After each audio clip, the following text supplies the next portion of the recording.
Nah, ini yang sangat dikritik oleh Freire. Banking education, pendidikan gaya bank. Katanya Freire yang saya kutip dari bukunya itu, pendidikan akhirnya menjadi sebuah kegiatan menabung, di mana para murid adalah celengan bahasa Indonesia ya. Saya tidak tahu bahasa Indonesia ini apa. Iya, celeng kan bahasa Jawa, harusnya bukan celeng itu mungkin. Saya bingung tadi, celengan apa babian mungkin. Celengan dan guru adalah penabungnya. Yang terjadi bukan proses komunikasi, tetapi guru menyampaikan pernyataan-pernyataan dan mengisi tabungan yang terus diterima, dihafal dan diulang dengan patuh oleh murid-muridnya. Jadi pendidikan gaya bank itu persis ngaji ini.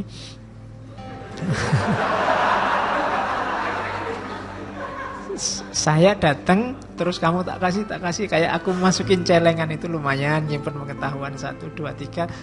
Terus kamu hafalkan, kemana-mana kamu ulang lagi yang saya omongkan. Ini namanya banking education. Nah, saya nggak perlu nyari ilustrasi, contohnya ya ini aja.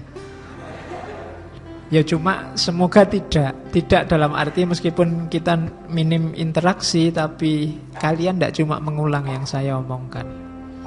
Kalau kalian cuma ngulang yang saya omongkan, ya berarti memang benar kita banking education.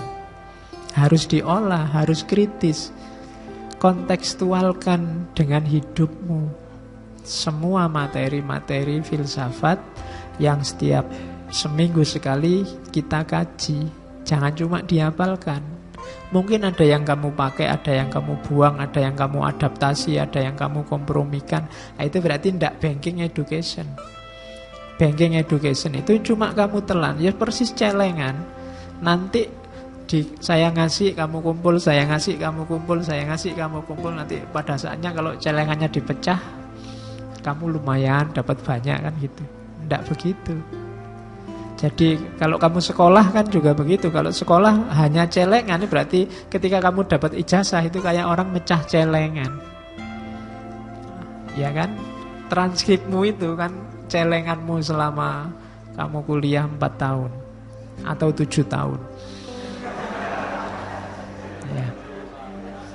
Jadi setiap hari dosennya ngasih koin. Itu namanya banking education.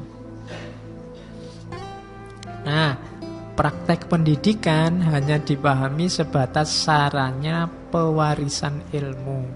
Sebatas itu maksudnya bukan berarti mewariskan ilmu itu salah, tapi kalau hanya mewariskan ilmu saja, fungsi pendidikannya kurang. Jadi pendidikan harus peduli juga dengan proses pendewasaan pemikiran, peduli juga dengan kritik sosial, sehingga masyarakatnya semakin baik seiring dengan orang yang belajar ini semakin baik. Kalau hanya memperhatikan pewarisan ilmu saja, ya rasanya cuma koleksi pengetahuan, tidak ada manfaatnya. Buahnya pengetahuan itu kalau kamu jadi semakin baik, masyarakat semakin baik, cara berpikirnya semakin dewasa. Ini harus diperhatikan, karena kalau tidak kita ada di ranah banking education. Dalam konsep pendidikan gaya bank, pengetahuan merupakan sebuah anugerah yang dihibahkan oleh mereka yang menganggap diri berpengetahuan kepada mereka yang dianggap tidak memiliki pengetahuan apa-apa. Jadi logikanya kayak logika transfer lewat ATM, kamu tak kasih, alhamdulillah terima kasih Pak dikasih pengetahuan kan gitu. Itu namanya banking education. Cirinya ini, banking education itu. Kalau ada gejala ini, terus tidak ada tambahannya apa-apa, alamat kamu sedang menjalani banking education. Ya, guru ngajar, murid belajar. Titik itu aja. Tidak ada, padahal itu bisa dilanjutkan ya. Murid kadang-kadang juga ngajar, guru ambil pelajaran dari murid atau gurunya juga belajar. Jadi bisa dibolak-balik. Tapi kalau mandek hanya guru ngajar, murid belajar, pasti banking education. Kamu nganggap guru tahu segalanya, murid mesti nggak ngerti apa-apa. Nah, ini pasti gejala. Nanti akan terjadi banking education. Gurunya yang mikir, muridnya yang ngantuk. Sama itu gejala banking education. Guru ngomong, murid mendengarkan. Nah, itu juga gejala education. Yuk, kamu nggak usah bantah. Berarti kalau guru ngomong, kita juga ngomong ya Pak. Iya, tapi gantian, jangan bareng.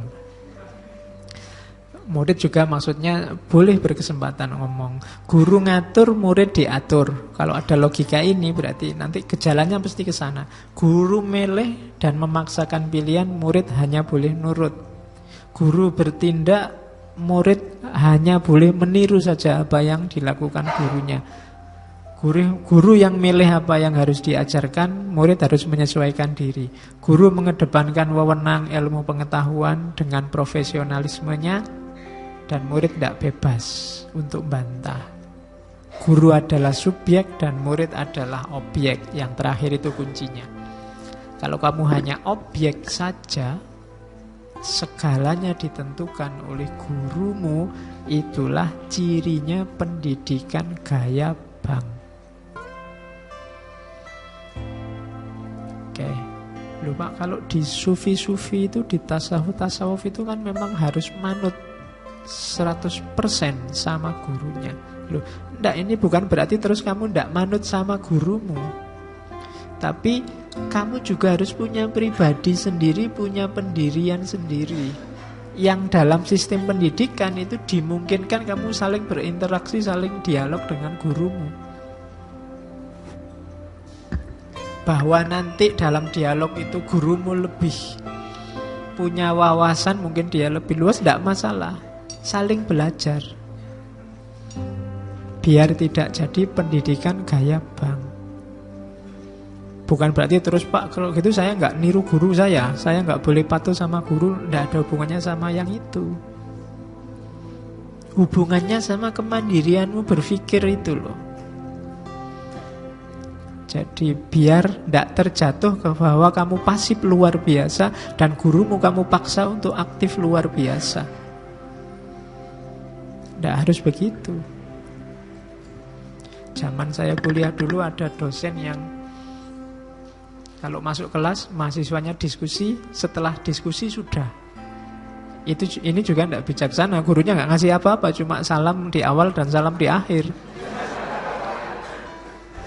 Ya, dialog. Ya nanti kan kalau mahasiswanya tanya, Pak ini tadi kita diskusi gini-gini, ya memang begitu persoalannya, gitu dong. Jadi tidak nambah apa-apa. Ini juga tidak bijaksana. Yo sama saling-saling. Pak tentang isu ini saya punya pendapat begini. Kalau Bapak gimana? Kalau saya begini. Ada dialog. Bahwa nanti menang gurunya ya tidak masalah. Yo gurunya lebih pinter kan ya wajar. Cuma ada proses interaksi biar tidak pendidikan gaya bank. Nah itu kritiknya Freire. Katanya Freire, ya teacher is of course an artist. Guru ya pastilah dia seorang seniman. Artis bukan artis itu ya di TV-TV, maksudnya seniman. Tetapi menjadi seniman, karena ada seninya ngajar itu, tidak berarti dia bisa membentuk, bisa menciptakan profil bentuk murid-muridnya. Jadi guru itu tidak kayak tukang pahat terus yang bikin patung, dan patungnya adalah muridnya, tidak bisa begitu. Tetapi what educates cerdas, apa yang dilakukan seorang pendidik dalam mengajar adalah membuat kemungkinan, menjadikan mungkin the student become themselves, agar murid-murid ini jadi dirinya sendiri. Kalau bahasa sekarang, agar potensi yang dimiliki murid ini bisa bangkit semua, keluar semua, bukan dibentuk. Jadi kalau dibentuk itu kan bentuknya apa terserah gurunya. Kalau ini ya murid silahkan berkembang sesuai potensinya masing-masing. Jadi itu kritiknya Freire, guru memang seorang seniman tapi bukan seniman pahat yang membentuk sosok muridnya. Tapi dia yang memungkinkan muridnya jadi sesuatu sesuai yang mereka inginkan. Itu maunya Freire. Nah, ini gambar ini sering dipakai untuk mengilustrasikan pendidikan itu tidak sesederhana kelihatannya. Itu kan ada guru, terus muridnya kawan-kawan, ada monyet, ada burung, ada penguin, ada gajah. Murid itu macam-macamnya kayak hewan-hewan tadi. Maka materinya dan ujiannya tidak boleh sama. Itu kan gurunya karepe podo, for a fair selection. Untuk ujian yang fair, setiap orang ujiannya sama. Silahkan naik ke pohon. Kalau ujiannya sama, sing lulus cuma monyet. Gajah tidak mungkin bisa munggah. Penguin tidak bisa naik. Ikan apalagi. Iya kan? Loh itu nanti akhirnya apa? Yang lulus cum laude cuma monyet.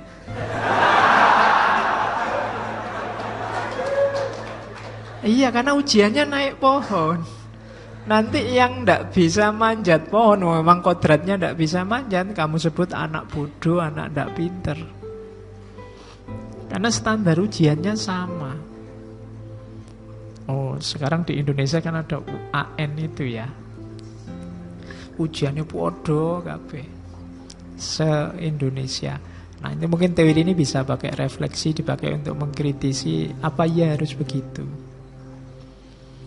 Jadi, tidakkah misalnya lulus satu pelajaran saja itu menunjukkan bahwa dia bakatnya di situ, berarti ya dia lulus di ujian itu misalnya.